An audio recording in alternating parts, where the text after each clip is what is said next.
and that is the PS5 Pro, and how Digital Foundry is saying the closest GPU is the 4070. So I wanted to talk to the panel today about Come on, bro. Come on. about how Sony seems to be mastering gaming better than the What? so-called PC master race here. I And wish we I said have the horse noise.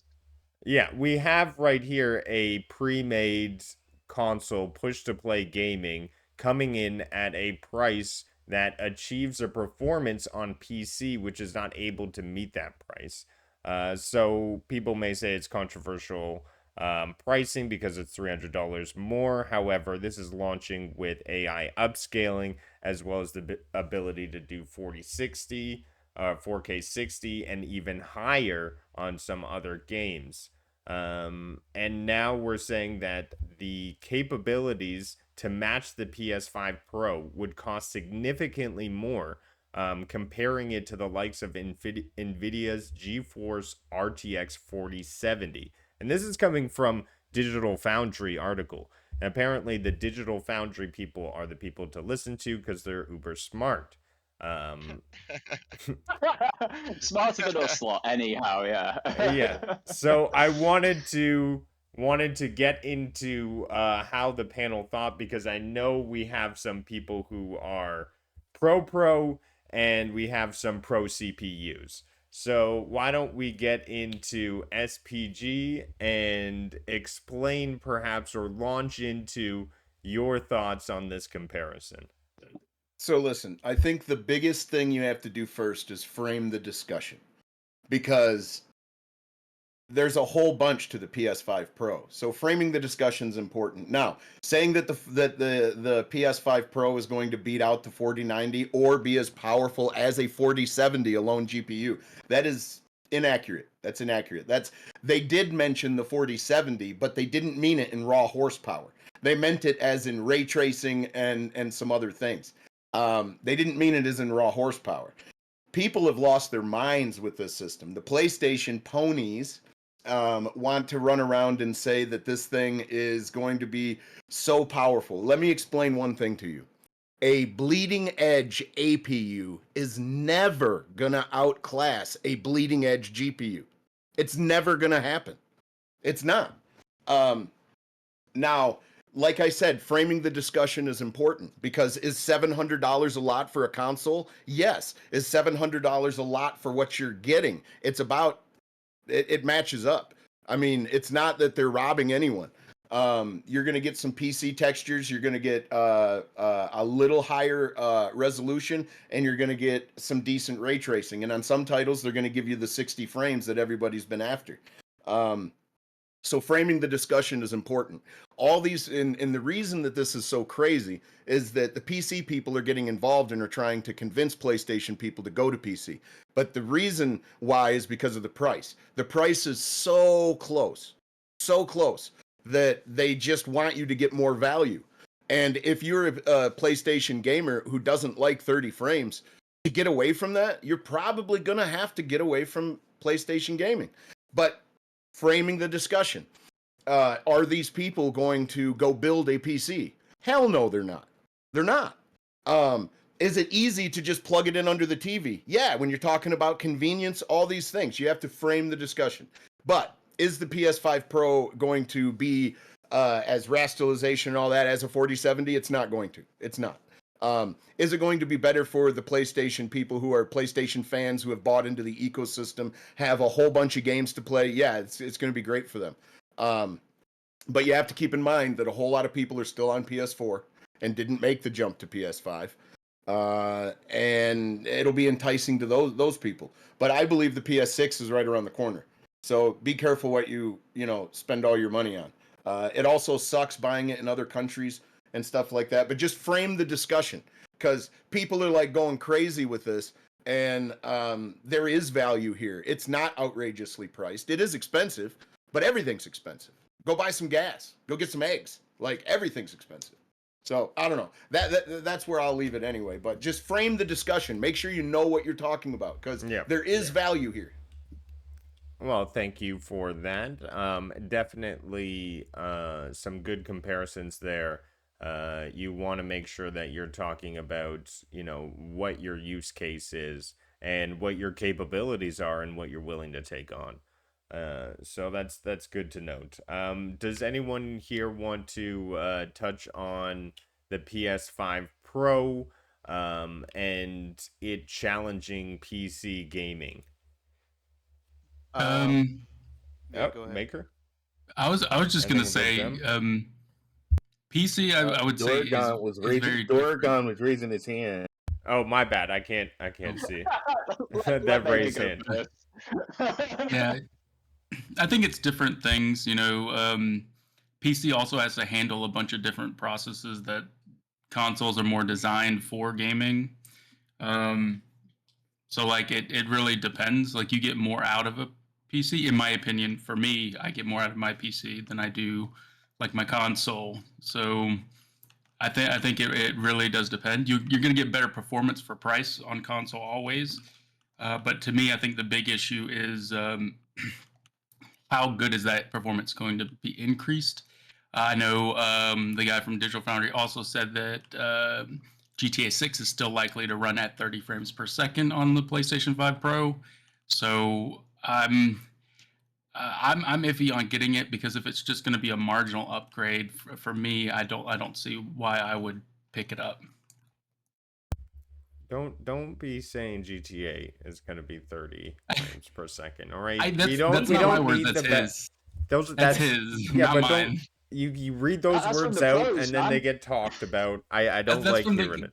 that's from 60 the guys that you FPS. talk about. You put in over $1 billion into this game, Rockstar. You are going to give me 60 I, FPS on my PS5.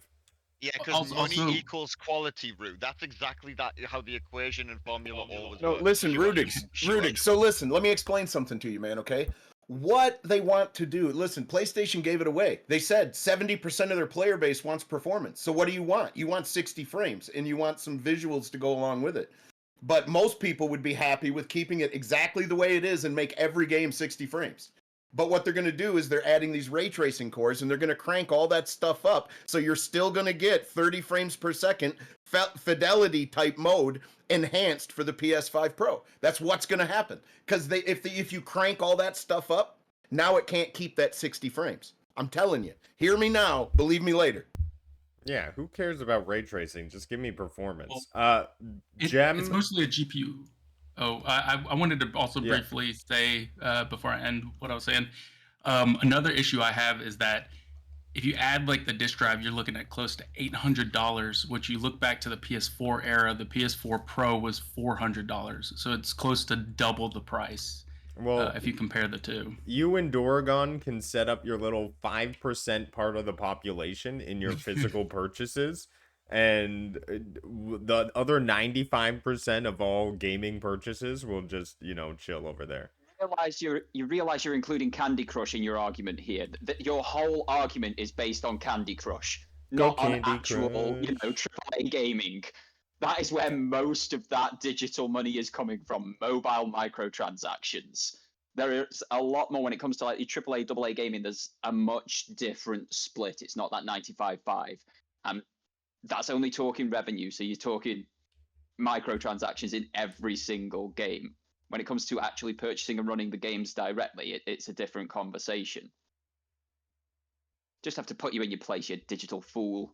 Yeah, I like to use the stats as my weapons of truth. And I understand what you're saying, sir. We'll have to get those numbers at some point soon in terms of how many people buy digital versus physical. I will say, man, they really tempt me that 30. I don't know if you guys saw it, but you guys need to look at that 30-year PS5 Pro edition. Oh my god. Yes. I'm gonna try and pick up a controller. But It says just something. It says something that the special edition version of the console is getting you excited, but there's no games to get you excited right now.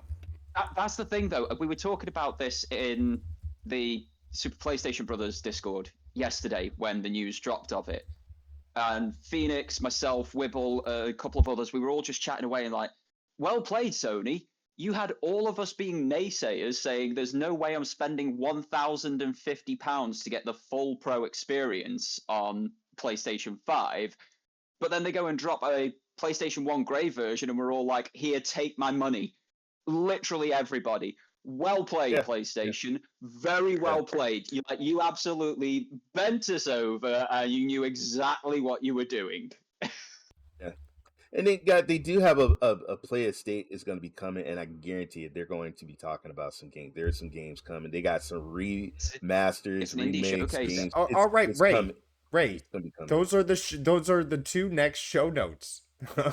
Ah, I didn't see move the on to the next show notes. Jeff, did you want to say anything on the PS5 versus a graphics card for the 4000 so series? comparing it to PC, what was it? Digital Extreme, they said it was compared to a 4070, which is absurd. But one of the things that I like to do is when something gets announced, I like to research Google and find out, were there leaks before, like who were close, like how close it is, because then you can find more information.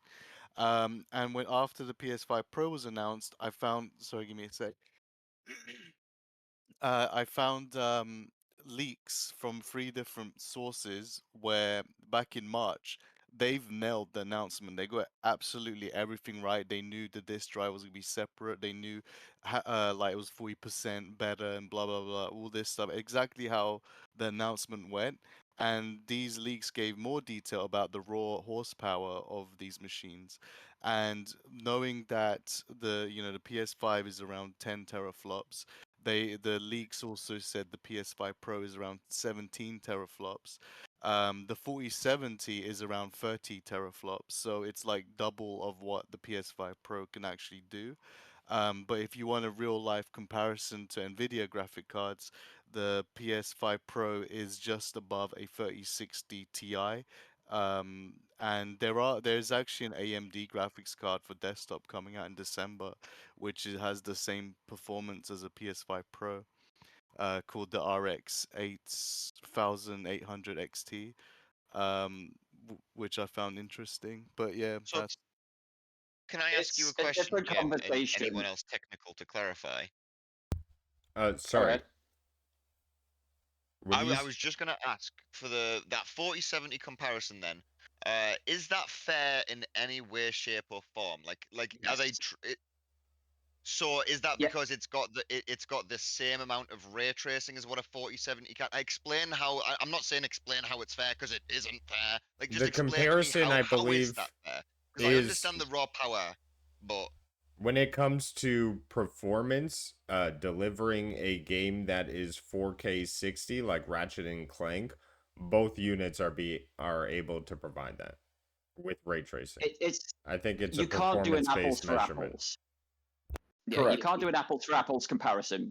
What they are saying in that statement is if you were to build a PC to run at 4K 60, the graphics card you would probably have to put in there at a minimum would be a 4070, which is where a lot of people are then saying that building a comparable PC is exponentially more expensive. Yes, you can build a PC for the same price as a PS5 Pro, but your performance is going to be not on par with said PS5 Pro, not without cutting corners, doing some dumpster diving and all that sort of stuff.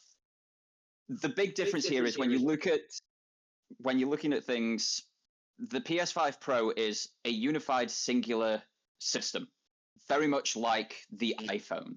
We all know that the iPhone is a grossly underpowered device. It doesn't have the RAM of anything else on the market. It doesn't have the battery capacity of anything else on the market.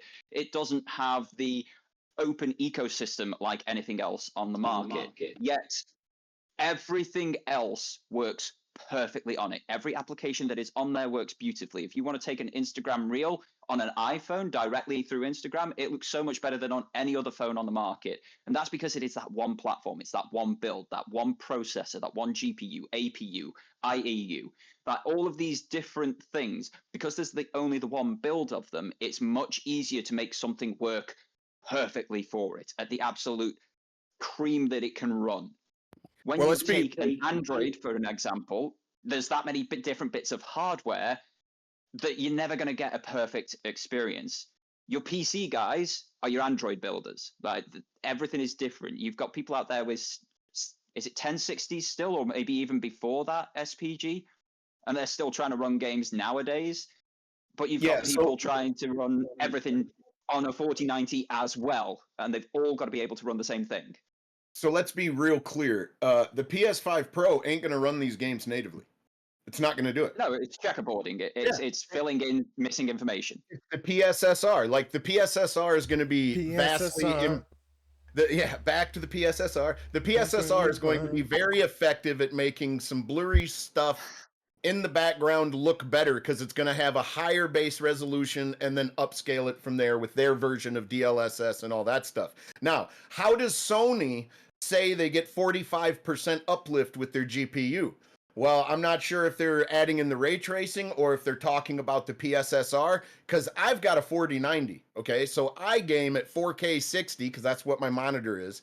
But it's native. I'm not upscaling from 720, 1080p. I'm not going 2K and then upscaling. I'm gaming So for the dumb natively. people in the room like me, the idea that it compares to a 4070 is with the technologies that this new chip or with this new PS5 Pro is going to get, those technologies are going to be able to fake the same stuff that a 4070 can natively do. Is that essentially the idea? Essentially, That's essentially, they're essentially gonna. the idea. Okay, Because I listen, just want to put it in dumb terms for well, myself and anyone else who finds it easier this to is what dumb it like happened that. with AMD. Okay, AMD have been competing with Nvidia for an extremely long time, and every time AMD falls flat on their face when it comes to ray tracing. So they've been working on a workaround to get better ray tracing into their cards.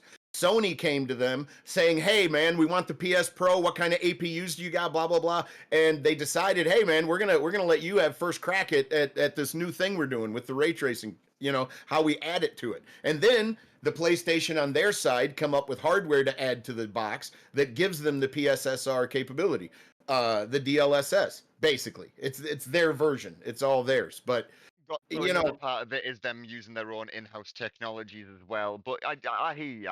I hear what you're saying. It's not that it's faking it, but it's using smart technologies to be able to compete with what a 4070 could do natively, and that's why they can make that comparison. That makes sense. Yes, 100% mate. yeah, no. I'm not comparing the 4090 directly to the PS5 Pro because it will kick its ass. But people online have lost their mind and said that it's going to be that good. Listen, if you can get $1,800 values out of a $700 Magic box, fucking do it, and I'll buy two of them. Okay, it's not happening. It's not. But the reason I'm comparing it is because of the ray tracing and the DLSS capability. But the PS5 Pro isn't going to do that. A 4070 can run a game at native 4K with no DLSS and get over 60 frames with everything maxed out. So the PS5 Pro isn't going to do that. It's going to do it at 2K or it's going to do it at 1280p and then upscale it up. It doesn't mean that it's going to, it doesn't mean that it's not going to look as good, especially when the PS5 Pro is going to be able to run PC textures and have way better ray tracing. But with the PSSR, there's going to be gives and takes. Like I said, you're still going to be end up stuck at 30 frames with all the bells and whistles turned on. It's going to happen.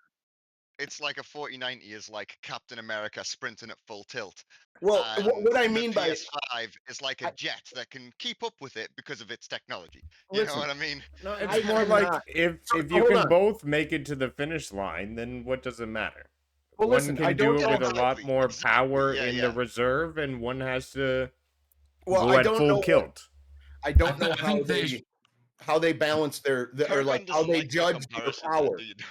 Because I I can't don't take my get your GPU. comparison. That's my issue.